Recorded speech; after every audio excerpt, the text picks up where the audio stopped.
teman-teman, senang rasanya dapat bertemu dengan kalian lagi di acara Youth for Christ. Hari ini tema kita adalah memaafkan, dengan landasan tema dari Kisah Para Rasul 16 ayatnya yang ke-35 sampai yang ke-40. Sebelumnya marilah kita bersatu di dalam doa. Tuhan Allah Bapa kami, Sang Pemilik kehidupan, kami bersyukur bahwa pada hari ini kami dapat bersekutu bersama kembali untuk mendengarkan firman. Kami sungguh-sungguh ya Tuhan rindu untuk mendengarkan apa yang menjadi kehendak-Mu di dalam kehidupan kami sehari-hari. Ya Tuhan, kami serahkan tubuh, jiwa, roh kami ya Tuhan untuk dibimbing oleh Roh Kudus-Mu saja ya Tuhan.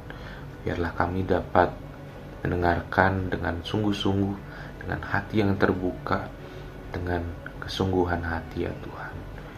Inilah doa kami ya Tuhan, dalam nama Yesus Kristus kami berdoa dan mengucap syukur. Amin. Teman-teman, marilah kita baca Kisah Para Rasul 16 ayatnya yang ke-35 sampai yang ke-40. Pada keesokan harinya, kepala pasukan itu menyuruh pembantunya mengatakan, "Lepaskanlah orang-orang itu." Dan kepala penjara memberitahukan hal itu kepada Paulus, katanya, "Kepala pasukan telah menyuruh supaya kamu dilepaskan. Karena itu keluarlah sekarang dan pergilah dengan selamat." Tetapi Paulus berkata kepada mereka, "Tanpa diadili mereka telah menghukum kami di muka bumi. Padahal kami adalah warga negara Roma.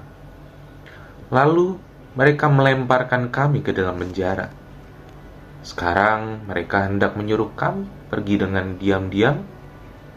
Tidak bisa. Biarlah mereka sendiri yang datang melepaskan kami." Lalu pembantu-pembantu itu memberitahukan perkataan itu kepada kepala pasukan. Mendengar bahwa Paulus dan Silas adalah warga negara Roma, mereka menjadi takut. Mereka datang minta maaf, lalu membawa mereka keluar dan meminta supaya mereka meninggalkan kota itu. Mereka meninggalkan penjara lalu pergi ke rumah Lydia.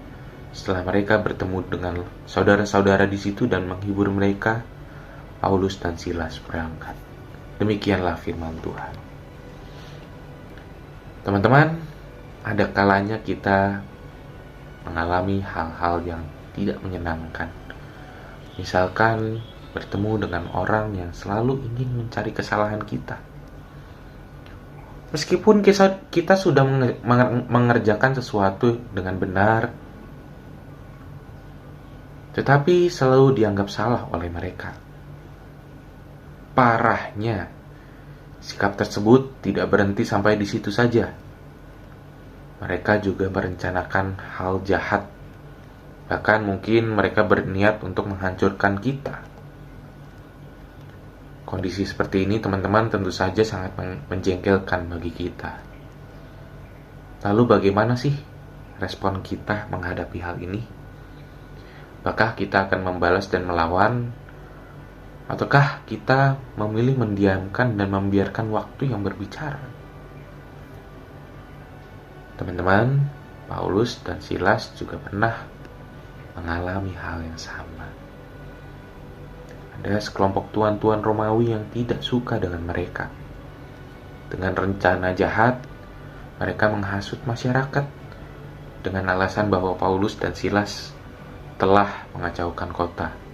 Tambah lagi, mereka menuduh Paulus dan Silas sebagai orang Yahudi yang tidak pantas berada di Roma.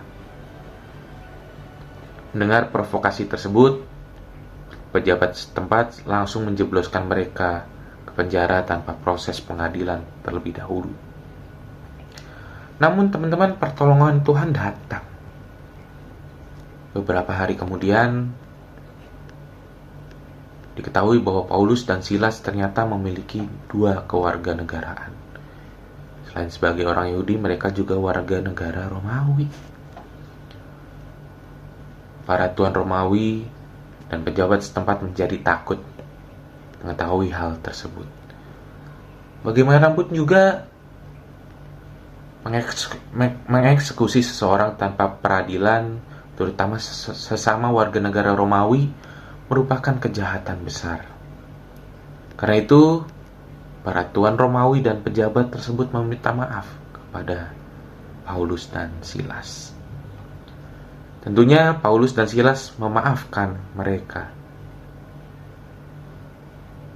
Teman-teman, terkadang kita mengalami penderitaan akibat kejahatan orang lain. Namun, ingatlah bahwa kasih dan pertolongan Tuhan selalu ada bersama kita. Dengan menyadari kasih Tuhan ini, kita akan bersikap lebih bijaksana lagi. Maka memaafkan adalah salah satu cara untuk memasuki rahmat Tuhan. Mari kita menutupnya dalam doa. Puji syukur kami panjatkan kehadirat-Mu yang kudus ya Tuhan. Kami bersyukur atas firman Tuhan yang telah kami dengarkan pada hari ini ya Tuhan. Ya Tuhan, kami sadar bahwa diri kami masih dipenuhi oleh cacat celah ya Tuhan, terutama dalam hal memaafkan. Masih ada celah-celah dalam hati kami untuk tidak memaafkan orang lain, terutama orang-orang yang ingin melukai hati kami ya Tuhan. Ya Tuhan, kami memohon ya Tuhan, tuntunan-Mu ya Tuhan. Kami mohon, ajarlah kami ya Tuhan untuk terus bertumbuh dalam-Mu, untuk terus belajar memaafkan seperti Petrus dan Paulus dan Silas ya Tuhan.